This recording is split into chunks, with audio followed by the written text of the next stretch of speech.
5 നൂറ്റാണ്ടിന്റെ കാത്തിരിപ്പിന് വിരാമം കുറിച്ച് അയോധ്യയിൽ രാംലല്ല പ്രതിഷ്ഠിതനായതിന്റെ അത്യാഹ്ലാദത്തിലാണ് അയോധ്യ. സരയൂ നദിക്കരയിൽ വൈകിട്ട് ദീപങ്ങൾ തെളിയിച്ചു. നാളെ മുതൽ ക്ഷേത്രം പൊതുജനങ്ങൾക്കായി തുറന്നുകൊടുക്കും. വിവരങ്ങളുമായി ജിഷ്ണു കൃഷ്ണൻ ചേരുകയാണ്. ജിഷ്ണു, അത്യാഹ്ലാദത്തിലാണ് അയോധ്യ നഗരി ഒന്നാകെ ആ ഒരു ആഹ്ലാദത്തിലാണ്, ആഘോഷ നിർവൃതിയിലുമാണ്, ആ ഒരു നിറവിലുമാണ്. വൈകുന്നേരത്തോടെയാണ് സരയൂ നദിക്കരയിൽ ഈ ആരതിയൊക്കെയും നടന്നത്. ഇപ്പോഴും വലിയ രീതിയിലുള്ള ജനക്കൂട്ടം തന്നെയാണോ, ഭക്തമാനസങ്ങൾ തന്നെയാണോ അവിടേക്ക് ഒഴുകി എത്തിക്കൊണ്ടിരിക്കുന്നത്? ഇപ്പോഴുള്ള ഏറ്റവും പുതിയ വിശദാംശങ്ങൾ കൂടി.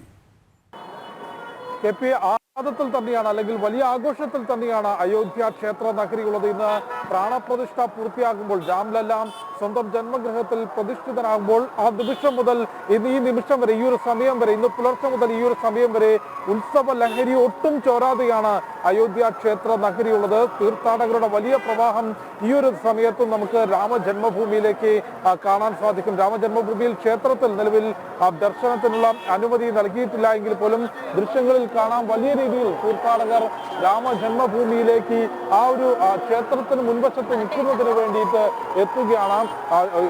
ഈ ഒരു അയോധ്യ ക്ഷേത്ര നഗരിക്ക് പുറത്ത് സമീപ സിറ്റികളിലെല്ലാം തന്നെ കഴിഞ്ഞ ദിവസങ്ങളിൽ വലിയ രീതിയിൽ തീർത്ഥാടകർ തമ്പടിച്ചിരുന്നു. മറ്റ് സിറ്റികളിൽ നിന്ന് അയോധ്യയിലേക്കുള്ള ബസ് സർവീസ് കഴിഞ്ഞ ദിവസം റദ്ദാക്കിയിരുന്നു. അതുകൊണ്ട് സമീപ നഗരങ്ങളിലെല്ലാം വലിയ രീതിയിൽ തീർത്ഥാടകർ തമ്പടിച്ചിരുന്നു. അവരെല്ലാം തന്നെ ഇപ്പോൾ കൂട്ടത്തോടെ ഈ രാമജന്മഭൂമിയിലേക്ക് എത്തുകയാണ്. രാമജന്മഭൂമി തീർത്ഥാടക പ്രവാഹത്താൽ നിറഞ്ഞിരിക്കുന്നു എന്ന് തന്നെ വേണം കാണാൻ. നമുക്ക് ദൃശ്യങ്ങളിൽ കാണാൻ സാധിക്കും. അത്രയധികം തിരക്ക്, അത്രയധികം ഭക്തർ രാമനാമം ജപിച്ചുകൊണ്ട്, സീതാദേവിയെ സ്തുതിച്ചുകൊണ്ട്, രാമലക്ഷ്മണന്മാരെ സ്തുതിച്ചുകൊണ്ട് അയോധ്യയിൽ രാമജന്മഭൂമിയിലേക്ക് എത്തുകയാണ്.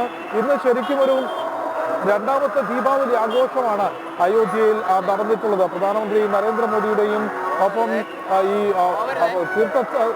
തീർത്ഥക്ഷേത്ര ട്രസ്റ്റിന്റെയും ആഹ്വാനം ഉൾക്കൊണ്ടുകൊണ്ട് അയോധ്യയിലും ഒപ്പം ഭാരതത്തിന്റെ വിവിധ കോണുകളിൽ ശ്രീരാമ ജ്യോതി തെളിയിച്ചുകൊണ്ടുള്ള വലിയൊരു ആഘോഷം, ദീപാവലി ആഘോഷം, ദീപ ആഘോഷം ഇന്ന് ഭാരതത്തിലുടനീളം നടന്നു. ഒപ്പം ഇന്നേറെ വലിയ രീതിയിൽ ഭംഗിയുള്ളതായിരുന്നു, അല്ലെങ്കിൽ ഒരു പ്രത്യേകതയുള്ളത് തന്നെയായിരുന്നു സരയൂ ആരതിയും. കഴിഞ്ഞ ദിവസങ്ങളിലെല്ലാം തന്നെയും സരയൂ ആരതിയുടെ ദൃശ്യങ്ങൾ നമ്മൾ പ്രേക്ഷകരിലേക്ക് എത്തിച്ചിരുന്നു. എന്നാൽ ഇന്നത്തെ സരയൂ ആരതിക്കും സരയൂ തീരങ്ങളിൽ തെളിഞ്ഞ ദീപങ്ങൾക്കും വളരെയേറെ പ്രാധാന്യമുണ്ട്. കാലങ്ങൾക്ക് ശേഷം, അല്ലെങ്കിൽ നൂറ്റാണ്ടുകളുടെ കാത്തിരിപ്പിന് ശേഷം ശ്രീരാമചന്ദ്ര പ്രഭു അയോധ്യയുടെ സ്വന്തം മണ്ണിൽ, അല്ലെങ്കിൽ സ്വന്തം ജന്മസ്ഥലത്ത്, ജന്മഗൃഹത്തിൽ പ്രതിഷ്ഠിതനായതിന്റെ ഒരു ആഘോഷം, ഒരു വലിയ കാത്തിരിപ്പിന്റെ, നൂറ്റാണ്ടുകളുടെ കാത്തിരിപ്പിന്റെ വിരാമം ഇട്ടുകൊണ്ടാണ് ഇന്നിപ്പോൾ പ്രാണപ്രതിഷ്ഠാ ചടങ്ങ് അയോധ്യയിൽ നടന്നിട്ടുള്ളത്. അതിന്റെ വലിയൊരു ആഘോഷമായിരുന്നു. അതൊരു ആഘോഷമാക്കി മാറ്റിക്കൊണ്ടായിരുന്നു അയോധ്യയിൽ സരയൂ നദീതീരത്ത്